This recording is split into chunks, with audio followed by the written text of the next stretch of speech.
ونعوذ بالله من شرور أنفسنا ومن سيئات أعمالنا من يهده الله فلا مضل له ومن يضلل فلا هادي له وأشهد أن لا إله إلا الله وحده لا شريك له وأشهد أن محمدا عبده ورسوله أما بعد يا أيها الذين آمنوا اتقوا الله حق تقاته ولا تموتن إلا وأنتم مسلمون يا أيها الذين آمنوا اتقوا الله وقولوا قولا سديدا يصلح لكم أعمالكم ويغفر لكم ذنوبكم ومن يطع الله ورسوله فقد فاز فوزا عظيما يا أيها الناس اتقوا ربكم الذي خلقكم من نفس واحدة وخلق منها زوجها وبث منهما رجالا كثيرا ونساء واتقوا الله الذي تساءلون به والأرحام إن الله كان عليكم رقيبا. எல்லா புகழும் புகழ்ச்சியும் அல்லாஹ் ஒருவனுக்கே உரித்தாகட்டுமாக. அல்லாஹுடைய அருளும் கருணையும் நம் உயிரிலும் மேலான நபிகள் நாயகம் ஸல்லல்லாஹு அலைஹி வஸல்லம் அவர்களின் மீதும் அவர்களை அப்படியே பின்பற்றி வாழ்ந்த சத்திய சஹாபாக்கள் மீதும் தாபீன்கள் தபாதாபீன்கள் மீதும் குறிப்பாக இங்கு நிலவக்கூடிய நம் அனைவரின் மீதும் என்றென்றும் நின்று நிலவட்டுமாக. பேரன்புக்குரிய எல்லாம் அல்ல அல்லாஹ்வின் நல்லடியார்களே, அல்லாஹுடைய மாபெரும் கிருபையினால் அவனுடைய அருள் நிறைந்த இந்த ஜும்மாவுடைய தினத்தில் அவன் நம் மீது கடமையாக்கி இருக்கிற இந்த ஜும்மாவுடைய தொழுகையை நிறைவேற்றுவதற்காக நாம் எல்லாம் இங்கே ஒன்று குழுமியிருக்கிறோம். எப்படி அல்லாஹ் ரப்புல் ஆலமீன் இந்த இடத்தில் நாம் அனைவரையும் ஒன்று கூட்டினானோ அதே போல நாளை மறுமையிலே அல்லாஹ் தயாரித்திருக்கிற சொர்க்கத்திலே உயர்ந்த சொர்க்கமான ஜன்னத்துல் ஃபிர்தௌஸ் என்ற உயர்ந்த சொர்க்கத்தை நாம் அத்தனை பேருக்கும் தர வேண்டும் என்று பிரார்த்தனை செய்தவனாக எனது இந்த உரையை நான் ஆரம்பம் செய்கிறேன். அன்புள்ள சகோதர சகோதரிகளே, அல்லாஹ்வுடைய மிகப்பெரிய அருளால் புனிதமிக்க ரமலான் மாதத்தை அடைந்து அதில் நம் மீது கடமையாக்கி இருக்கிற நோன்புகளை நோற்றுவிட்டு நபிகள் நாயகம் ஸல்லல்லாஹு அலைஹி வஸல்லம் அவர்கள் காட்டி தந்த அடிப்படையில் அந்த பெருநாளை கொண்டாடிட்டு இருக்கிறோம். கிட்டத்தட்ட ரமலான் முடிந்து 4-5 நாட்கள் கடந்திருக்கிற இந்த நிலையிலே நம்மை நாமே சுய பரிசோதனை செய்ய வேண்டிய ஒரு நேரத்தில் இருக்கிறோம். ஏன் என்று கேட்டால், ரமலான் மாதத்தில் நாம் எப்படி இருந்தோமோ அது போன்ற நம்முடைய வணக்க வழிபாடு, நம்முடைய தொழுகை, நம்முடைய தர்மங்கள், நம் அல்லாஹ்வுக்கு செய்ய வேண்டிய ஏனைய எல்லா வணக்கங்களும் ரமலான் மாதத்தில் எப்படி இருந்ததோ அதே அளவுக்கு அடுத்து வரக்கூடிய நாட்கள் இருக்கிறதா என்றால் இல்லை என்றுதான் சொல்ல வேண்டும். எந்த அளவுக்கு இல்லை என்று சொல்ல வேண்டும் என்று கேட்டால், ரமலான் மாதத்திலே நிரம்பி வழிந்திருந்த எத்தனையோ பள்ளிவாசல்கள் பெருநாளுடைய தொழுகைக்கு திடல் பற்றாக்குறை ஏற்படும் என்று நிரம்பி வழிந்த எத்தனையோ ஆயிரக்கணக்கான முஸ்லிம்கள் பெருநாள் என்று தொழக்கூடிய கடமையான லுகர் தொழுகையில் கூட கலந்து கொள்ளாத முஸ்லிம்களை பார்க்கிறோம். அப்படி தொழுகையை இவ்வளவு ஒரு மாதம் முழுக்க இறைச்சத்தை பெற்று நிறைய அமல்களை செய்து இரவு 3 மணிக்கெல்லாம் எழுந்து தொழுத எத்தனையோ ஆயிரக்கணக்கான முஸ்லிம்கள் அந்த பெருநாள் முடிந்த பிறகு எப்படி ஒரு பழைய நிலைக்கு ரமலானுக்கு முன்னால் எப்படியான ஒரு வாழ்க்கை இருந்ததோ அந்த வாழ்க்கைக்கு மீண்டும் செல்லக்கூடிய காட்சிகளை இன்றைக்கு சர்வ சாதாரணமாக நம்முடைய கண்களுக்கு முன்னால் பார்க்கிறோம். நிஜமாகவே சொல்ல வேண்டும் என்று சொன்னால் எப்படிப்பட்ட ஒரு அவலமான ஒரு சூழல் என்பதை சிந்திக்க வேண்டும். ஏன் என்று கேட்டால், அல்லாஹ் ரமலான் மாதத்தை தந்தது எதற்கு? எந்த நோக்கத்தை சொல்லி அல்லாஹ் நோன்பை கடமையாக்கினார்? எந்த நோக்கத்தை சொல்லி நாம் தொழுகிற தொழுகைக்கு அல்லாஹ் நன்மையை சொன்னார்? எந்த நோக்கத்தை சொல்லி அல்லாஹ் ரப்புல் ஆலமீன் ஏழைகளுக்கு கொடுத்தால் நன்மை என்று சொன்னார்? எந்த நோக்கத்தை சொல்லி இரவு முழுக்க நின்று தொழ வேண்டும் என்று சொன்னார்? அந்த நோக்கத்தை மறந்திருக்கக்கூடிய முஸ்லிம்களை இன்றைக்கு சர்வ சாதாரணமாக பார்க்கிறோம். அப்ப அதனுடைய நோக்கம் என்ன என்று கேட்டால் அல்லக்கும் தத்தக்கூன், உங்களுக்கு ரமலான் மாதத்திலே நாம் விதியாக்கி இருக்கிற நோன்புக்கு காரணமே இறையச்சம் தான். அந்த இறையச்சத்தை அதிகரித்துக் கொள்வதற்காகத்தான், இறையச்சத்தை அதிகரித்துக் கொள்வதற்காகத்தான் உங்களுக்கான தொழுகை நோன்பு கடமையாக்கப்பட்டிருந்தது என்று அல்லாஹ் ரப்பல் ஆலமீன் நமக்கு சொல்லி காட்டுகிறான். அப்படிப்பட்ட இறையச்சத்தை ஒரு மாதம் முழுக்க அல்லாஹ் சொன்னான் என்ற காரணத்தினால் தொழுதனாம், அல்லாஹ் சொன்னான் என்ற காரணத்தில் நோன்பு வைத்தனாம், அல்லாஹ் சொன்னான் என்ற காரணத்தினால் ஜக்காத்து கொடுத்தனாம், அல்லாஹ் சொன்ன காரணத்தினால் தர்மம் வழங்கிய நாம், அல்லாஹ் சொன்னான் என்ற காரணத்தினால் நம்முடைய உறவுகளை இணைந்து வாழ்ந்த நாம், அதே எந்த ரமலானுடைய மாதத்தில் அல்லாஹ் ஏனைய கடமைகளை சொன்னானோ அந்த அல்லாஹ் தான் ரமலானை தாண்டி நம்மளை கண்காணிக்கிறான். அந்த அல்லாஹ் தான் நம்முடைய ஒவ்வொரு நொடிப்பொழுதும் அல்லாஹ் பார்த்து கொண்டிருக்கிறான். ஆனால் அப்படிப்பட்ட அந்த நோக்கத்தை மறந்திருக்கக்கூடிய சூழலை இன்றைக்கு சர்வசாதாரணமாக பார்க்கிறோம். அல்லாஹ் திருமறை குர்ஆனிலே அதற்கான ஒரு உதாரணத்தை சொல்லுகிறார். ஒரு பெண்மணி நன்றாக ஒரு ஆடையை நெய்கிறார், ஆடையை நெய்து விட்டு அந்த ஆடையை ஒரு துண்டு துண்டாக மாற்றுகிறார்களே, அதுபோல உங்களை நீங்கள் மாற்றிக்கொள்ளாதீர்கள் என்று அல்லாஹ் திருமறை குர்ஆனிலே நமக்கு சொல்லி காட்டுகிறார். அதுபோல ரமலானிலே நாம் எப்படி தொழுதோமோ, எப்படி நோன்பு வைத்தோமோ, எப்படி திக்ரிலே ஈடுபட்டோமோ, எப்படி அல்லாஹ்விடத்திலே பாவ மன்னிப்பு தேடினோமோ, எப்படி இரவு முழுக்க இரவு 2 மணி 3 மணிக்கெல்லாம் எழுந்து அல்லாஹ்வை தொழுது நம்முடைய பாவங்களை மன்னிப்பதற்காக மன்றாடினோமோ, அந்த அமல்களை, அந்த தொழுகையை, அந்த நோன்பை, அந்த தர்மத்தை எந்த ஒன்றையும் அந்த பெண்மணி அந்த ஆடையை நெய்து விட்டு எப்படி அதை துண்டு துண்டாக ஆக்கிவிட்டாலோ அதுபோல உங்களை ஆக்கிவிடார்கள் என்று அல்லாஹ் சொல்லுகிறார். அந்த தொழுகை நமக்கு பலனளிக்க வேண்டும் என்றால், அந்த நோன்பு நமக்கு பலனளிக்க வேண்டும் என்றால், அந்த ரமலான் மாதத்திலே கொடுத்த தர்மம் பலனளிக்க வேண்டும் என்றால், அந்த ரமலான் மாதத்திலே நாம் கேட்ட பாவ மன்னிப்பு நமக்கு ஏற்கப்படும் என்று சொன்னால், ரமலான் மாதத்திலே நாம் செய்த தஸ்பீஹுக்கு அல்லாஹ்விடத்திலே கூலி கொடுக்கப்பட வேண்டும் என்று சொன்னால், அந்த அமல் என்றைக்கும் நம்முடைய வாழ்க்கையில் தொடர்ந்து இருக்கிறதோ, இன்றைக்கும் அந்த இறையச்சம் நம்முடைய மரணம் வரை தொடர்ந்து இருக்கிறதோ, அப்போதுதான் அந்த அமல் முழுமை பெற்ற அமலாக இருக்க முடியும் என்று அல்லாஹ் சொல்லி காட்டுகிறான். சிந்தித்து பாருங்கள் அன்புள்ள சகோதரர்களே, தொழுகை ரமலான் மாதத்திலே அந்த தொழுகை நமக்கு எப்படி இருந்தது? 5 நேர ஜமாத்தான தொழுகை யாருக்கும் சிரமமானதாக கஷ்டமானதாக இல்லை. அதே 5 நேர தொழுகை எப்படி ரமலான் மாதத்திலே நாம் தொழுது எந்த சிரமமும் இல்லாமல், கஷ்டமும் இல்லாமல், எந்த எதிர்பார்ப்பும் இல்லாமல் வேகமாக ஓடி ஜமாத்தோடு என்று தொழ வேண்டும் என்று ஓடி வந்தோமோ, அதே ஜமாத்தான தொழுகை தான் ரமலானுக்கு பிறகும் அல்லாஹ் கடமையாக்கி இருக்கிறார். இன்றைக்கு அந்த தொழுகை நம்மிடத்தில் எப்படி இருக்கிறது? எப்படி ரமலான்ல அந்த ஜமாத்தை பேணணும் என்று நினைத்து ஓடி வந்து அந்த நேரத்தில் தொழுவோமோ, இன்றைக்கும் அதே எண்ணத்தோடு, அதே சிந்தனையோடு, அதே இஹ்லாஸோடு என் மரணம் வரை நான் ரமலானில் பெற்ற பயிற்சியை ஏன் எல்லா காலங்களிலும் ஜமாத்தோடு தொழுது கடைபிடிப்பேன் என்று ஜமாத்துக்காக ஓடி வருகிறோமா? ஓடி வந்தவர்கள் எத்தனை பேர்? ஜமாத்தை பேர வேண்டும் என்று முடிவெடுத்தவர்கள் எத்தனை பேர்? ரமலானிலே 5 நேரம் எப்படி என்னுடைய தொழுகை இருந்ததோ அந்த தொழுகை தொடர வேண்டும் என்று உறுதி எடுத்தவர்கள் எத்தனை பேர்? நபிகள் நாயகம் ஸல்லல்லாஹு அலைஹி வஸல்லம் அவர்கள் சொன்னார்கள், ஒரு முஸ்லிமுக்கும் காஃபிருக்கும் இடையே உள்ள வேறுபாடு தொழுகை என்று சொன்னார்கள். மேலும் சொன்னார்கள்,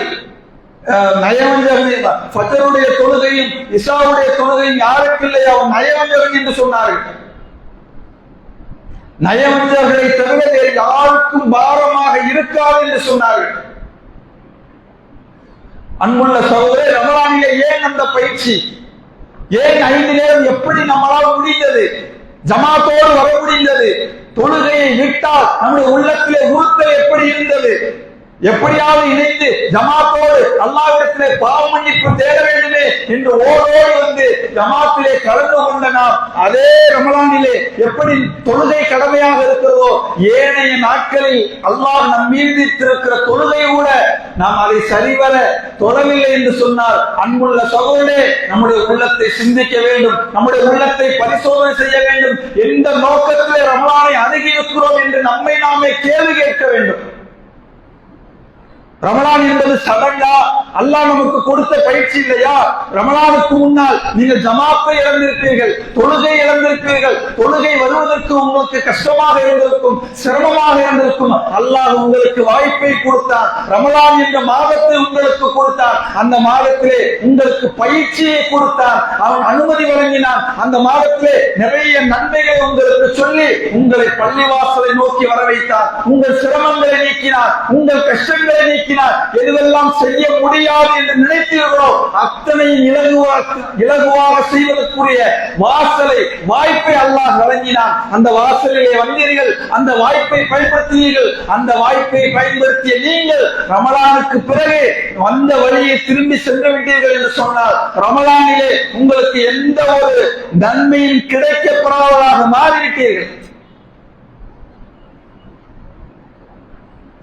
நபிகள் நாயகம் ஸல்லல்லாஹு அலைஹி வஸல்லம் கடமையான தொழுகையை தாண்டி இரவு தொழுகை, ரமலான்ல அவ்வளவு ஆர்வத்தோடு, குறிப்பாக கடைசி 10 இரவுகளிலே இரவு முழுக்க தூக்கம் இல்லாமல் கூட அல்லாஹ்வை நினைவு கூற வேண்டும் என்பதற்காக இரவு நேரம் முழுக்க அதற்கான திட்டமிடுதலை செய்து 1 மணி நேரம் பயான், 1 மணி நேரம் திக்ரு, 1 மணி நேரம் குர்ஆன் ஓதுவோம், 1 மணி நேரம் தஹஜ்ஜுடைய தொழுகை தொழுவோம் என்று பல மணி நேரம் நம்முடைய திட்டமிடலை திட்டமிட்ட நாம் ரமலானை தாண்டி நம் மீது சுமத்தப்பட்ட ஃபஜ்ர் என்கிற கடமைக்கு கூட இன்றைக்கு அதை சரிவர நிறைவேற்ற ஆள் இல்லை என்று சொன்னார். சகோதரர்களே, நம்முடைய உள்ளத்தை சுய பரிசோதனை செய்ய வேண்டிய நேரம் இது. நாம் எந்த அல்லாஹ்விடத்திலே இறையச்சத்தை பெற்றிருக்கிறோம் என்பதை பார்க்க வேண்டிய நேரம். அந்த இறையச்சம் ஒரு நாளில் எனக்கு தாக்கு பிடிக்கல, 2 நாளில் தாக்கு பிடிக்கல, 1 வாரம் என்னால் தாக்கு பிடித்து அந்த தொழுகையை கூட தொழ முடியவில்லை என்று சொன்னார். 1 மாத காலம் என்ன பயிற்சி எடுத்து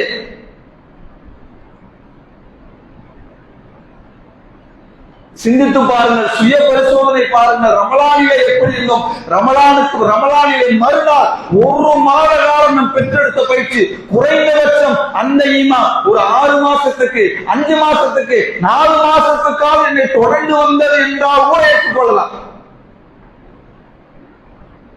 ஆனால் ரமலான் முடிந்த மறுநாளே நம்முடைய பின்னோக்கி வாழ்க்கையை நாம் செல்வோம் என்று சொன்னார். சகோதரர்களே, ரமலானிலே எந்த புண்ணியம் அடையாத மக்களாக நம்முடைய தொழுகையை தாண்டி நம்முடைய குர்ஆன் ஓதுவது, குர்ஆன் அருளப்பட்ட மாதம் குர்ஆனை ஓதுவோம். எத்தனையோ ஜுஸுக்களை, எத்தனையோ முறை குர்ஆனை திரும்ப திரும்ப ஓதிய நாம் இன்றைக்கு ரமலானை தாண்டி 1 வாரம் கடந்து விட்டது. யாருடைய கரத்திலாவது, யாருடைய வீட்டிலாவது குர்ஆனை 10 தடவை 10 முறை ஓதி முடித்து விட்டேன். ரமலானுக்கு பிறகு தினசரி 1 பக்கம், 2 பக்கம், 3 பக்கம் என்னிடத்தில் இந்த அமல் தொடர்கிறது என்று சொல்லக்கூடியவர்கள் நாளை மறுமையிலே நபிகள் நாயகம் ஸல்லல்லாஹு அலைஹி வஸல்லம் அவர்கள் சொன்னார்கள், யார் சூரா பக்ராவையும் சூரா ஆல இம்ரானையும் ஓதுகிறார்களோ நாளை மறுமையிலே அந்த குர்ஆன் அவர்களுக்காக பரிந்து பேசும் என்று சொன்னார்கள். ரமலானை தாண்டி இந்த 1 வார இடைவெளியிலே கடைசியாக எத்தனை தடவை குர்ஆனை எடுத்திருக்கிறோம், ஓதி இருக்கிறோம், படித்திருக்கிறோம், குர்ஆன் அடிப்படையிலே வாழ வேண்டும் என்று முடிவெடுத்திருக்கிறோம். அதெல்லாம் 1 மாத சடங்கோடு முடிந்து விட்டது. என்ன சடங்கு? நோம்பு வைக்கிற சடங்கு, தொழுக சடங்கு, துஆ என்கிற சடங்கு, தஸ்பீஹ் என்கிற சடங்கு, எல்லாம் 1 மாதத்துக்குரிய சடங்கு. 1 மாதத்திலே நாங்கள் அனைத்தையும் செய்து விட்டோம். மறுநாளுக்கு அந்த சடங்குக்குள்ளே வர விரும்பவில்லை, அந்த இபாதத்துக்குள்ளே வரவில்லை என்று சொன்னால் நம்முடைய உள்ளம் இறையச்சத்திலே, ஈமானிய வணக்க வழிபாட்டில் ஒரு இன்பத்திலே நுழையவே இல்லை.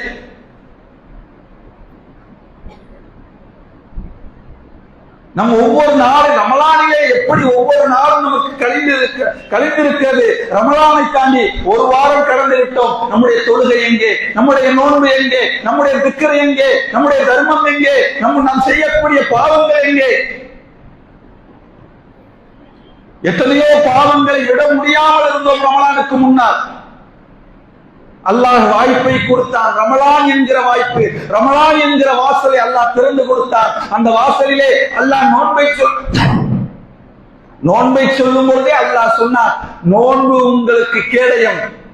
யார் பொய்யான பேச்சுக்களில் இருந்தும் தீமையான செயல்களில் இருந்தும் விடுவதில்லையோ, அவர் பசித்திருப்பதாலோ தாகித்திருப்பதாலோ அல்லாஹ்வுக்கு தேவையில்லை என்று கவசத்தை கொடுத்து நோன்பை வைத்து விட்டால் எந்த பாவம் உங்கள் அருகிலே நெருங்காது என்கிற ஆடையை நோன்பின் வழியாக அந்த கவசத்தை அணிந்திருந்தோம். அந்த கவசத்தை அணிந்திருக்கிற நேரத்திலே அன்புள்ள சகோதரர்களே, எந்த பாவத்தை எல்லாம் அதற்கு முன்னால் என்னால் முடியவில்லையே என்று ஏங்கிக் கொண்டிருந்தோமோ அந்த பாவத்தை விடுவதற்குரிய வாசலாக அல்லாஹ் ரமலானை கொடுத்தார்.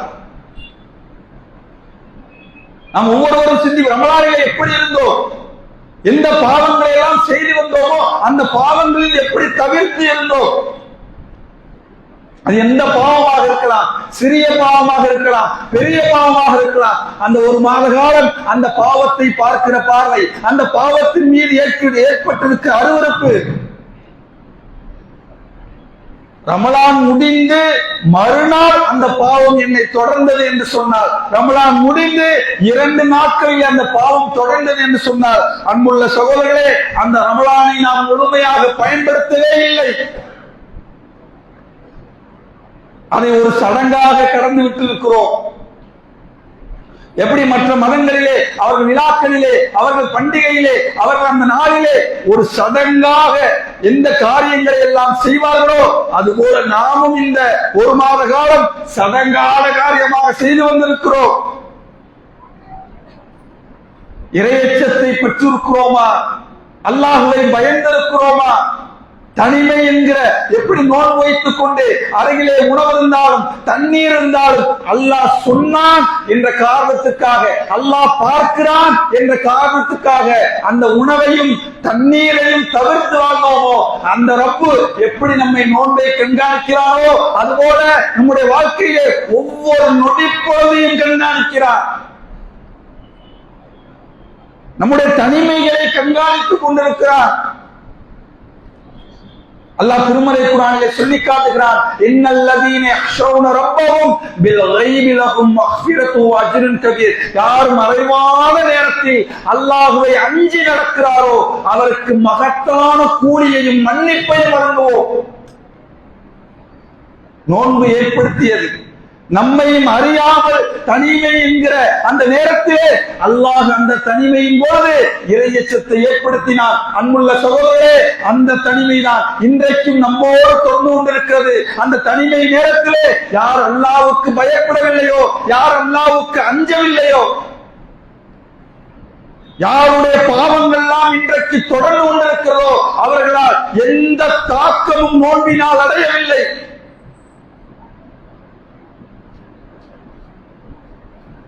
அந்த ஒவ்வொரு நேர தனிமையும் சிந்தித்து பாருங்கள். அன்புள்ள சகோதரே, கையிலே வைத்திருக்கிற மொபைல் போன் எத்தனையோ விளம்பரங்கள், எத்தனையோ அரைகுறை ஆடையோடு கடந்திருக்கிற எத்தனையோ சின்ன சின்ன விளம்பரங்கள் கூட நம்முடைய உள்ளத்தை சீரழித்து அந்த சைத்தான்களுக்கு பின்னால் சென்று எத்தனையோ மணி நேரங்களில் நம்முடைய தொழுகை இழந்து பாவ மன்னிப்பை இழந்து அந்த அசிங்கமான ஆபாசமான காட்சிகளை பார்க்கக்கூடிய நேரத்திலே ரமலானுக்கு முன்னால் அல்லாஹ் பாதுகாத்த ஒரு சில மக்கள் அதை விட முடியாமல் தவிர்த்திருக்கலாம், ஏங்கி இருக்கலாம், எப்படி விட முடிவது என்று நினைத்திருக்கலாம். அல்லாஹ் அந்த வாய்ப்பை கொடுத்தார். ரமலான் என்கிற அற்புதமான வாய்ப்பு. அந்த வாய்ப்பிலே யாரும் அந்த அசிங்கத்தை பார்ப்பதற்கு மனம் வராது, யாருக்கும் அந்த ஆபாசத்தை பார்ப்பதற்கு மனம் வராது. அப்படியே மனம் வந்தாலும் அல்லாஹ்விடத்தில் கையேந்தி அழுது குழம்பி அந்த இறையச்சத்தை எடுத்துக்கொண்டு வந்த நாம் ரமலான் முடிந்தது, எடுங்க, சிங்கத்தை எடுங்க, ஆபாசத்தை எடுங்க, எப்படி சினிமாக்களையும் சீரியல்களையும் என்ற பெயரிலே ஒரு மாதம் முழுக்க நாம் மூடி வைத்திருந்தோமோ இன்றைக்கு சர்வசாதாரணமாக ஒவ்வொரு வீடுகளிலும் அது போன்ற கலக்கக்கூடிய சூழலிலே பார்க்கிறோம். அன்புள்ள சகோதரர்களே, இறையச்சம் பெற்றிருக்கிறோமா என்று சிந்தியுங்கள். ரமலானை ஒரு வாரம் கடந்திருக்கிறோம். ஒரு வார வாழ்க்கையை மட்டும் சிந்தித்து பாருங்கள். ஒரு மாசம் எப்படி இருந்தோம், ஒரு வாரம் எப்படி இருக்கிறோம், ஒரு மாசத்துல என்னென்ன அமல்களை எல்லாம் செய்தோம், என்ன அமல்களை எல்லாம் இந்த ஒரு வாரத்திலே கொண்டு வந்திருக்கிறோம்.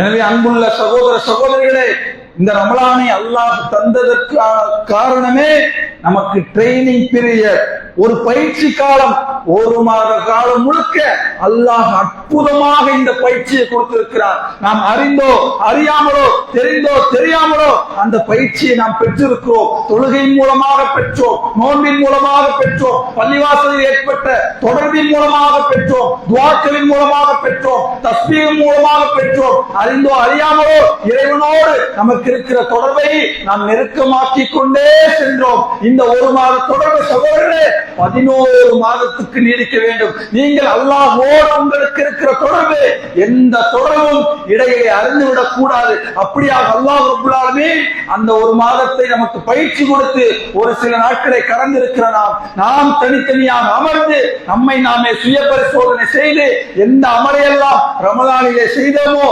அத்தனை அமல்களிலும் நம்முடைய மரணம் வரை செய்யக்கூடிய நன்மக்களாக அல்லாஹ் ரப்பல் ஆலமீன் உங்களையும் என்னையும் ஆக்கி அருள வேண்டும் என்று கூறி என்னுடைய இந்த முதல் உரையை நிறைவு செய்கிறேன்.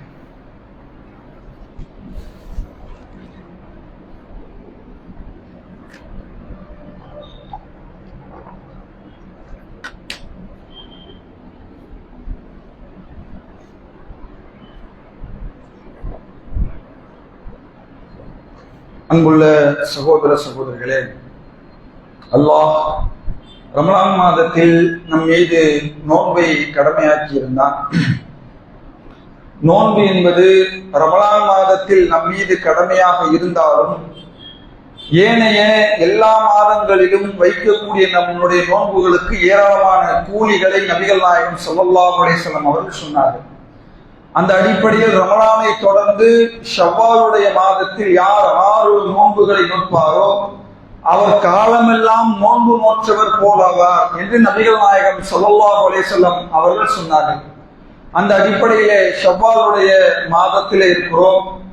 இந்த மாதத்தில் நாம் வைக்கிற 6 நோன்பு, இந்த 6 நோன்புக்கான கூலி காலமெல்லாம் நோன்பு நோற்றவர் என்று அல்லாஹ்வுடைய தூதர் சொன்னார்கள். பொதுவாக நோன்புனாலே நமக்கு ரமலான் தான் நினைவுக்கு வருகிறது, கடமையான நோன்பு தான் நினைவுக்கு வருகிறது. அது ஒரு பாரமாக கஷ்டமாக நமக்கு தெரியல. அதை தாண்டி சுன்னத்தான நோன்புகளை எடுத்து பார்த்தால் ஒரு பெரும் சுமையாக சைத்தான் மாற்றி விடுகிறான். 6 நோன்பா அப்படின்னு நினைக்கிற அளவுக்கு நம்முடைய உள்ளத்துல சிந்தனையில அப்படி சைத்தான் எண்ணத்தை போட்டு விடுகிறான். ஆனால் எப்படி அந்த ஒரு மாதம் முழுக்க எந்த சிரமமும் இல்லாம கஷ்டமும் இல்லாம மிக விருப்பத்தோடு அந்த நோன்புகளை நோற்றோமோ அந்த அடிப்படையிலே அந்த பயிற்சி தான், அந்த பயிற்சியினுடைய தொடர் தான் இந்த நோன்புகள். இந்த நோன்புகளை வைப்பதன் மூலமாக மிகப்பெரிய நன்மைகளை சொன்னார்கள். மேலும் நபிகள் நாயகம் ஸல்லல்லாஹு அலைஹி வஸல்லம் சொல்லும் பொழுது, யார் அல்லாஹ்வுடைய பாதையிலே ஒரு நோன்பு வைப்பாரோ அவருடைய முகத்தை அல்லாஹ் 70 ஆண்டுகள் நரகத்திலிருந்து தூரமாக்குகிறான் என்று அல்லாஹ்வுடைய தூதர் சொன்னார்கள். அந்த அடிப்படையிலே நபிகள் நாயகம் ஸல்லல்லாஹு அலைஹி வஸல்லம் அவர்கள் மாதத்தில் 3 நாட்களை சொன்னார்கள், திங்கள் வியாழனை சொன்னார்கள். இப்படி எத்தனையோ சுன்னத்தான நோன்புகளை சொன்னார்கள். நம்ம எப்படி ரமலானுடைய மாதத்தில் நோன்பை நாம் கடமையாக்கப்பட்ட நோன்பின் மூலமாக பயிற்சி பெற்றோமோ அந்த நோன்பை மனதிலே இருத்தி நாம் இபாதத்திலே இன்பம் அடைய வேண்டும் என்று சொன்னால் இந்த நோன்பு அற்புதமான ஒரு வணக்கம். அதையும் நம்முடைய மரணம் வரை தொடரக்கூடிய நன்மக்களாக அல்லாஹ் ரப்பல் ஆலமீன் உங்களையும் என்னையும் ஆக்கி அருள வேண்டும் என்று கூறி என்னுடைய இந்த உரையை நிறைவு செய்கிறேன்.